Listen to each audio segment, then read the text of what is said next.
আকাশচুম্বী জনপ্রিয়তা, বর্ণাঢ্য রাজনৈতিক ক্যারিয়ার, দল ও সরকারের গুরুত্বপূর্ণ পদে কাজের অভিজ্ঞতা তার। যে মমতাময়ীর প্রেরণায় সেদিনের মনু আজকের তোফায়েল আহমেদ হয়ে উঠেছেন, তিনি আজ বহুদূরে। সে ছোট্টবেলা থেকে আমি আমার মা ভক্ত। আজকে আমার মা নেই, কিন্তু আমার মায়ের যে অভাব, এটা আমি হৃদয় দিয়ে অনুভব করি। এই সেই ঘর, যে ঘরে আমার মা থাকতেন। আস্তে আস্তে কিন্তু হেঁটে বারান্দায় গিয়ে বসতেন, এই বাড়িতে থাকতেন।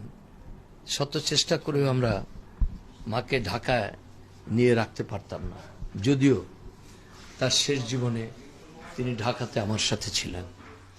এবং ঢাকা তো আমার রুমের পাশে আমার মায়ের রুম ছিল। আমি ঘুম থেকে উঠে সেই ছোট্টবেলা থেকে আমি আমার মাকে প্রথম চুমু দিতাম, এবং আমার মা আমার ঠোঁটে, আমার গালে, আমার কপালে, আমার চোখে আমাকে চুমু দিতেন। এবং আমি আর আমার মা এমনভাবে জড়িয়ে যেতাম, দুজনে একজন আরেকজনকে ধরে। এবং আমার মায়ের হাসি ছিল খুব চমৎকার। এবং এই বারান্দায় এসে তিনি বসতেন, আমাকে তার বুকের মধ্যে নিয়ে। আমার এই বয়সেও তিনি আমাকে আদর করতেন। কারণ পৃথিবীতে মা হলো সবচেয়ে বড়। আজকে আমি যে বৃদ্ধাশ্রম করছি, আমার বাংলা বাজারে বৃদ্ধাশ্রম, আমি কিছু মাকে যত্ন করতে চাই। এমন মা আছে সমাজে যারা ছেলে মেয়ের আদর পায় না, সেবা পায় না। সেই ধরনের মাকে যদি আমি পাই, আমি তাকে ঠিক যেভাবে আমার মাকে যত্ন করতাম, যেভাবে যে খাটে আমার মা ঘুমাতো, যেভাবে মা চলাফেরা করত, তাদেরকে আমি সেভাবে রাখতে চাই। এখনো শৈশবের স্মৃতি বিজড়িত ভোলায় যাবার সুযোগ হলেই ছুটে যান মায়ের কবরের পাশে। মায়ের ঘরের আসবাবগুলো রেখেছেন সযতনে, এ যেন মায়ের পরশ পাওয়ারই বাসনা। আমি আসতাম, মাকে জড়িয়ে ধরতাম, অথবা মাকে সাথে করে নিয়ে আসতাম। আমি হেলিকপ্টার আসলে মাকে নিয়ে আসতাম, লঞ্চে আসলে মাকে নিয়ে আসতাম। আমার মাকে নিয়ে যখন আমি হজ করি, তখন আমার মায়ের হাত আমি আমার এই বুকের মধ্যে নিয়ে তওয়াফ করেছি 88 সনে। আমার জীবনের, তুমি জিজ্ঞেস করেছিলে শ্রেষ্ঠ, ওইটা ছিল আমার জীবনের শ্রেষ্ঠ দিন। যেদিন পবিত্র কাবা ঘরে আমার মায়ের হাতখানা আমার হাতের মধ্যে নিয়ে মাকে নিয়ে আমি 7 বার তওয়াফ করেছি, ওইটা ছিল আমার জীবনের শ্রেষ্ঠ দিন। সেদিন আমার মনে হয়েছে যে আজকে আমার জীবন সার্থক। আমি আমার মাকে নিয়ে পবিত্র আল্লাহর ঘরে এসে আমি মাকে তওয়াফ করতে পেরেছি। তারপরে মা আর হাঁটতে পারে নাই। পরে ওই যে মাথার উপরে করে ওই যে হাফসি যারা বা তারা করে, কিন্তু একবার আমি মাকে নিয়ে এই তওয়াফ করতে পেরেছিলাম। তারপর আমি আরো 2 বার মাকে নিয়ে উমরা করেছি, মানে সৌদি সরকারের আমন্ত্রণে একবার, নিজে আরেকবার হিলটন হোটেলে ছিলাম। আমি নিজে মাকে হাতে ধরে ধরে আমি মাকে, এটা যে কত কি যে জীবনের, আমার তো মনে হয় সেই জন্যই টিকে আছে।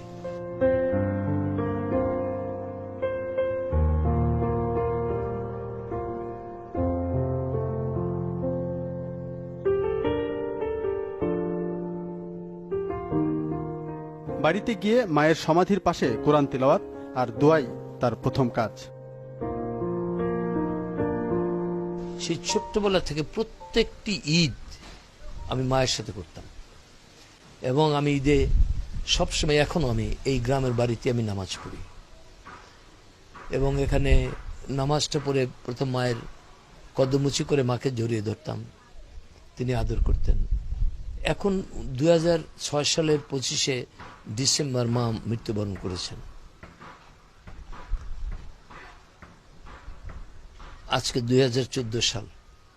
এই 6-এর পরে আমি প্রত্যেকবার ঈদের সময়, রোজার ঈদ, কোরবানির ঈদ, আমি এই গ্রামেই করি, মায়ের সাথেই করি। কারণ আমি এসে প্রথম মায়ের কবরের পাশে বসে আমি কোরআন তেলাওয়াত করি, এবং আমি একা একা মায়ের সাথে কথা বলি, মা আমি এসেছি। কারণ মা যখন মারা যায়, তখন আমি খুব আদর করতেছিলাম মাকে। তখন আমাকে বলেছিলেন যে তুমি কি আমাকে মরতে দিবে না? আমি না, মা আপনি মারা গেলে আমাকে দোয়া করবে কে? তোমাকে আল্লাহর কাছে রেখে গেলাম, আল্লাহ তোমাকে হেফাজত করবে। আমার প্রত্যেক দিন সেই কথাটা মনে পড়ে। রাজনীতি আর জনগণের জন্য করতে গিয়ে জেল খাটতে হয়েছে অনেকবার। ঈদের সময় জেল গেটে মায়ের রান্না করা খাবার নিয়ে ছেলের জন্য অপেক্ষার দৃশ্য এখনো কাঁদায় তাকে। ময়মনসিংহ জেলখানায় তিনি যেতেন, তখন আমার সাথে কথা বলতো, আদর করতো, চুমো দিত। আবার যখন আমাকে রেখে আসতো তখন চোখ মুছতো।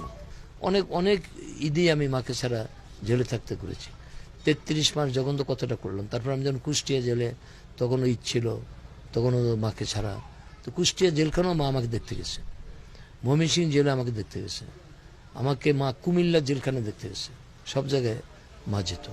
ছিল 1975-এ, যখন আমাকে 17 আগস্ট, আমি তখন গৃহবন্দী, যখন ক্যাপ্টেন মাজেদ এবং একদল ওই যারা সেনাবাহিনী তখন বঙ্গবন্ধুকে হত্যা করেছে, তাদেরকে নিয়ে আমাকে আমার বাসার থেকে যখন তুলে নিয়ে যায় 17 আগস্ট, যে পথ দিয়ে আমার বাসার থেকে, আমি সরকারি বাসায় ছিলাম, যেটা এখন আওয়ামী লীগের যে অফিস 3 নম্বর ধানমন্ডি, তার পাশে যেখানে গ্রান্টস কমিশনের চেয়ারম্যান যে বাড়িটা থাকে, এটা আমি থাকতাম। এই বাড়ির থেকে যখন আমাকে নিয়ে যায়, তখন মা শুয়ে পড়েছিল যাতে আমাকে না নিতে পারে।